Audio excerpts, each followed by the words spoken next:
안녕하세요, 이등이들 닥터혜자입니다. 정말 많이 하시는 질문, 눈밑 지방 재배치하면 오래 가나요? 아니면 제발 얼마나 자라나요? 이거 정말 많이 궁금하시는데요. 결론부터 말하면 오래 갑니다. 단 그냥 제거가 아니고 경막 강화를 잘 했을 때 더 오래 간다고 말씀드릴 수가 있는데요. 이제 경막 강화를 하면서 고정을 하는 건 그냥 레이저로 단순히 눈밑 지방 제거를 하거나 고주파를 이렇게 바늘 꽂아가지고 뭐 지져가지고 한다, 이런 시술로는 사실 절대로 할 수가 없어요. 이 경막 강화를 하면서 고정을 하는 요직 수술을 하면서만 가능합니다. 눈밑 지방 재배치 뭐 이거나 저거나 다 똑같지라고 생각하셨다면 오늘 영상을 끝까지 보시고 나면 아마 조금은 생각이 달라질 수 있을 거예요. 눈밑 지방 재배치란 한마디로 이제 눈물고랑 여기 이렇게 선 위로 불룩하게 튀어나와 있는 지방 조직을 펼쳐서 납작하게 만드는 그런 수술인데요. 눈물고랑 인대라는 인대가 타이트하게 붙어 있고 그 위쪽으로 불룩하게 지방이 솟아있기 때문에 이 지방을 완전히 없애버리는 게 아닌 이렇게 펼쳐서 납작하게 만들어주면 상대적으로 꺼져있던 아래쪽은 올라오고 튀어나와 있던 위쪽은 납작해지면서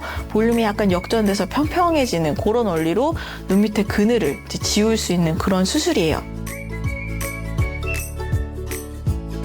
눈밑 지방 자체는 경막이라고 하는 주머니에 의해서 쌓여 있거든요. 주머니가 생각보다 단단하고 요게 나이가 드실수록 느슨해지고 늘어지게 돼요. 젊었을 때는 주머니가 없었던 분들도 요 경막이 느슨해지면서 주머니가 튀어나오시는 분들도 계시기 때문에 단순히 지방의 절대량 자체가 아닌 경막의 탄력 자체도 주머니 모양을 만드는데 굉장히 중요한 역할을 하거든요. 지방만 빼면 당연히 불룩한 부분은 일시적으로 개선이 돼요. 근데 이제 문제가 어떤 게 생기냐면 요 눈물고랑, 특히 이게 되게 타이트시 하신 분들은 이게 그대로 남거든요. 오히려 눈물고랑은 꺼져 있고 그 여기 지방을 뺀 데가 더 쑥 꺼져서 더 깊어 보이게 꺼져 보인다든지, 아니면 분명히 주머니는 작아졌는데 웃거나 이럴 때는 눈물고랑이 너무 선명하게 남아있다든지 하는 그런 만족스럽지 않은 결과가 생길 가능성이 있습니다. 지방을 제거하고 이 눈물고랑을 건드리지 않는 것보다는 튀어나온 주머니를 펼쳐서 요 타이트한 눈물고랑 아래쪽에 쿠션 깔듯이 깔아주는 거죠.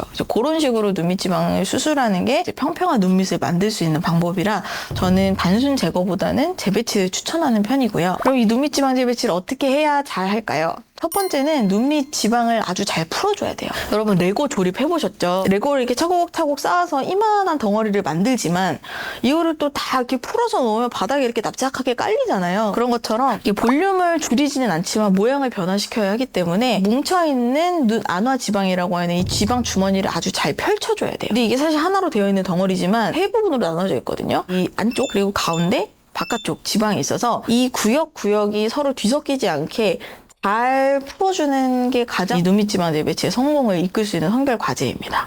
그래야 다시 이 지방들이 서로 뭉쳐서 다시 제자리로 돌아오는 일도 덜해지고 효율적으로 지방을 펼칠 수가 있거든요. 그래서 이 과정이 충분히 선행되지 않으면 그냥 뭉쳐있는 걸 이렇게 끌어다 놓으면 다시 제자리로 이렇게 돌아가는 힘이 남아있잖아요. 그러니까 재발이 좀 잘 되던지, 정말 최악의 경우에는 제가 아까 지방이 3개의 구역으로 분리되어 있다고 말씀드렸잖아요. 안쪽, 가운데, 바깥.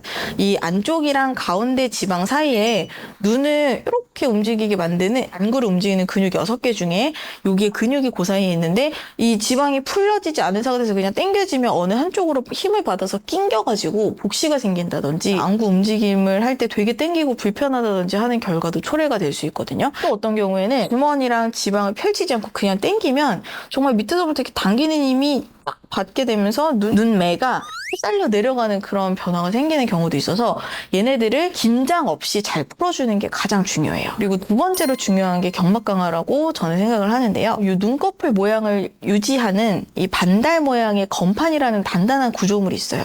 이 건판에서부터 시작해서 우리 여기 만져지는 안화골 하연이라고 하는 여기 바로 눈 밑에 만져지는 뼈까지 이렇게 이어지는 요 경막이 있고 그 뒤쪽에 이제 안화 지방이 있거든요. 보통 경막 강화 지방 재배치를 위해서는 요 경막을 보존하면서 박리를 해서 들어가야 돼요. 경막 아래쪽을 열고 지방을 펼친 다음에 그쪽에서 다시 강화를 해주기 위해서는 최대한 경막을 보존하면서 여기를 이제 박리하는 게 중요하기 때문에 이제 집도의가 경험이 많이 있어서 잘 하는 게 또 중요합니다. 경막을 잘 보존하면서 박리를 한 다음에는 여기 공간을 만들어야 되거든요. 그래서 이 공간을 만들어서 그 공간 쪽으로 지방을 펼쳐주고 경막을 다시 한번 타이트닝을 시켜주면서 경막 강화를 하게 되는데요. 이 경막 강화에 대한 분량은 사실 말씀드리려니까 너무 많아서 이거는 제가 다음 영상에 조금 더 심도 있게 설명하는 시간을 가져보도록 하겠습니다. 너무 갑자기 끝나는데.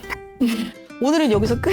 다음 영상이 기대되고 오늘 영상이 도움이 되셨다면 구독과 좋아요를 눌러주세요.